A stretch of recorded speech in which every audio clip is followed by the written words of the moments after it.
Hey guys, and welcome to today's video. Today, we've got several hearings to cover. 2 people irritating the wrong judge, 2 judges recusing themselves for very good reasons, and an update on our favorite sovereign citizen, Eric Martin, will start in Conato Municipal Court, where a defendant, out on bond for driving without a license, still thinks it's okay to get behind the wheel. Let's dive in.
Can you see why I actually enjoy watching this judge? He's fair, strict, and runs his courtroom like a boss. In fact, we're staying in his courtroom for the next case. It's important to note that this hearing is happening in front of a group of young kids who are apparently on a field trip. They're about to get a first-hand lesson in what it really means to mess around in court and learn the consequences.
Yeah, he didn't take her case back up that day, which honestly didn't matter much since she was there to turn herself in on a bench warrant anyway. Now we move on to our next case, which took place last week in Judge DeSantos' courtroom. This one gets a little wild.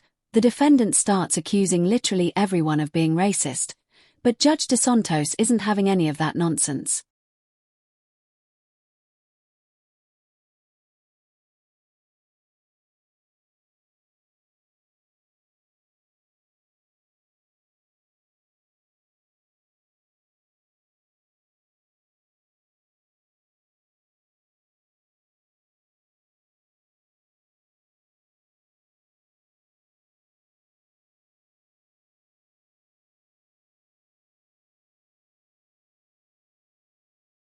This is actually a pretty interesting situation.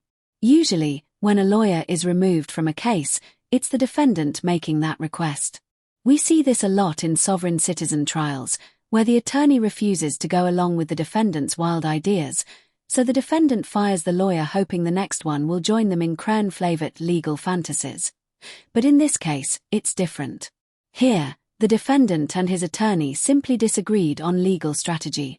The defendant has the right to pursue whatever strategy he thinks is best, so it's the lawyer requesting to be recused. Presumably, he doesn't feel comfortable putting his license on the line for the defendant's frivolous motions. Plus, he's probably frustrated having to compete with the defendant's second legal team from the offices of Prochade Nonsense.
And that, friends, is a bold-faced lie.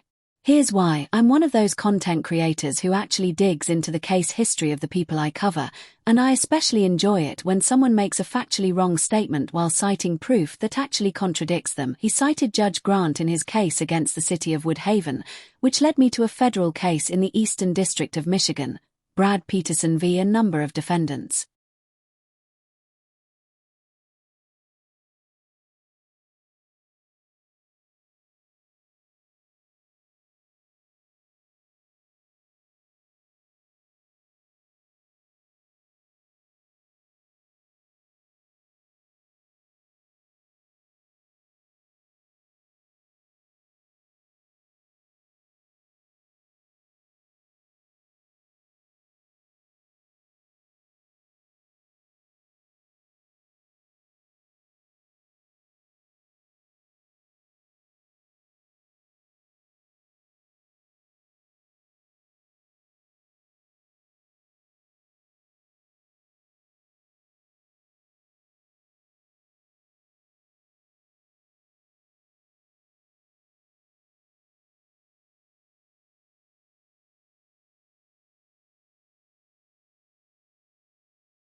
And sure, maybe your constitution is full of stick figures and brightly colored construction paper. But honestly, who cares? You can write as many homemade or non-recognized constitutions as you want, but it doesn't change the fact that while you're in Michigan, you are still legally bound by both federal law and Michigan state law, as granted to the state by the 10th Amendment of the United States Constitution.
This guy takes being a professional victim to the next level. He's actually in court arguing with the judge about why they didn't arrest him for exercising what he claims are his constitutionally protected rights.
It's not her system, it's our system. We, the people, elect legislators to make rules and laws that we all agree to follow the moment we start participating in society. You might not like it, but the system isn't built to satisfy individual whims. It's designed to govern everyone living under its jurisdiction. And if you truly don't like it, you always have the option to leave.